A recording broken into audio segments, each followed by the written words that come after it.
Guys, if that looks like your style of chipping, that looks like something that you'd be doing when you're out on the golf course, today's video is going to be of great help to you.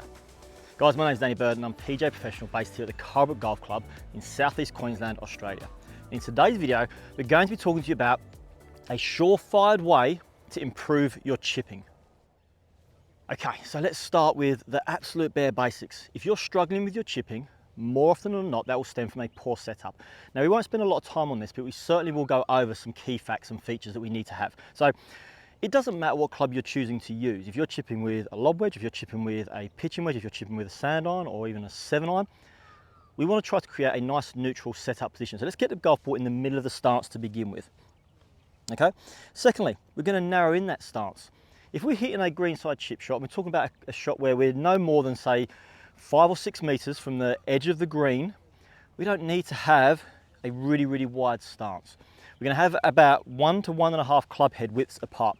So as a setup to the golf ball here, we've got from toe to toe, approximately 1.5 club head widths. And that's my preferred option. You can go up to 2, but I certainly wouldn't go any more than 2 club head widths wide with the stance. From there, we then want to make sure that we have a small amount of knee flex. I don't want a lot. Too often I see players setting up to the golf ball and they have a lot of knee flex around the green side in an effort to maintain some stability and trying to stay sort of centralized. Guys, that's not going to be of much help to us. If we get ourselves too low to the ground, we're going to find ourselves hitting the ground early or pulling the arms away, hence why we're going to start to see duff shots and thin shots. So we're going to stand relatively tall with a small amount of knee flex. We're going to take our grip and we're going to go about midway up the grip. I'm not one of these coaches that likes to see players go all the way down to the bottom. The further down the grip you go, the more you have to stay down in the action, which means that the knees are going to lower, which means there's half a chance that you're either going to hit the ground early or you're going to thin it by pulling the arms away. If we hold the grip about halfway up the handle there, our arms can hang down nice and freely. We feel like we can have the weight of the club moving quite easily. And again, you can see here that there's no lowering to get the club to make contact with the ground, and I haven't had to get myself out of posture to do so. We're going to take our normal golf grip. Okay, this is really important. So we're just going to take our normal golf grip here. I don't want to see anything funky or fancy or different, just a nice, neutral, normal golf grip. Okay, so once we get those key features down and we've got those foundations ready, how do we actually make an appropriate chipping action to ensure we're not hitting thins, fats, or shanks?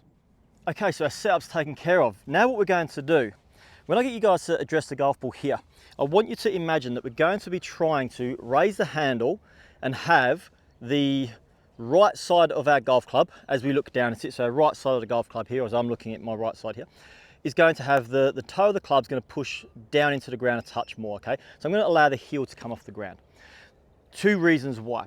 We see a lot of players when they get too much knee flex that the heel gets stuck into the ground a little bit too easy. And it's hard to get too much knee flex and get the toe of the club to sit into the ground. So this is going to help encourage us to stand that little bit taller. But it also, by taking the heel out of the ground, away from the ground, stops the club from digging in, which is something that we often see players struggle with and they catch the ball fat, is that the club digs in. So we're going to get the golf club and feel like the toe of the club is pointing down, the handle is going to raise a little bit higher. From here, next what we're going to do is we're going to allow ourselves to get in a little bit closer. Too often we see players get too far away from the golf ball. Again, part of that lowering of the knees too much down. So we'll get ourselves in nice and tall. Then I'm going to ask players, guys, set the golf ball near the toe of the club. Don't be afraid to do that. It's going to give you a little bit more leeway across the club face. It's going to actually probably encourage you a little bit more to feel like the motion is going to work underneath just a touch, and we can get the club to move so that the golf ball moves into a more center position. This is in fact a very slight shallowing movement and motion, so it stops us from digging the club into the ground. It's a little tidbit there that not many people are going to tell you, but having the club feel like it works slightly more from the inside, we're going to be shallower. If you think about the full golf swing, out in is generally steeper than in to out. So we can incorporate that as part of our chipping action. Once we get into setup, we've got the club pointing, or toe pointing down, handle raised ever so slightly. We stand that bit closer. Next thing we're going to do, I'm going to soften up my arms and my elbows. This is important. I don't want too much tension. The more tension I have in my arms, the harder it is to make the movement and to have the club move freely. We then apply forces through the club, which then causes that thin shot. So we're going to have nice soft arms. From here, I want to feel like my left shoulder is starting my takeaway, okay? So my left shoulder starts the takeaway. Keeping those arms nice and soft, if I move forward here, you're going to see that the club just bruises the grass there. And I also don't have the ability to add any extra speed. The feeling of the left shoulder doing most of the start of the takeaway here, with my arms feeling nice and soft, the club head moves at a fairly consistent speed, a good tempo, which gives me the best opportunity to hit this chip shot well. The final part to this particular technique here is, once we get ourselves set and we're ready to go, left shoulder moves, is I want you guys to feel like you're allowing the pressure to come off of that right heel. Now this is really, really important. It's something I see a lot of my very beginner in-person lessons struggle with when they're chipping. They leave the weight on the right heel flat to the ground. That pressure's still downwards, and when that happens, without realizing it, even on a little greenside chip shot, the body starts to tilt back more, the club comes away from the ground, and we catch that ball a little bit thin. So if we get all those parts working well, the greenside chipping action's actually a pretty simple one, and it's pretty easy to do.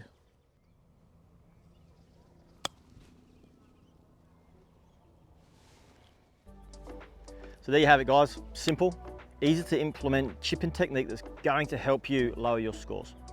As always, guys, I appreciate you taking time to watch today's video. I do hope you found it helpful. I do hope that some of that information is going to be useful for your game in particular. I ask that you guys, if you liked today's video, give it a thumbs up, like that video for me. Be sure to drop a comment. I'll be more than happy to have a discussion with you in the comment section about anything from today's video, or if you have any golf questions in general, I'm more than happy to answer them for you. And above all else, don't forget to subscribe and click that little bell so you get notified as and when my videos drop each and every week. Until next time, happy golfing.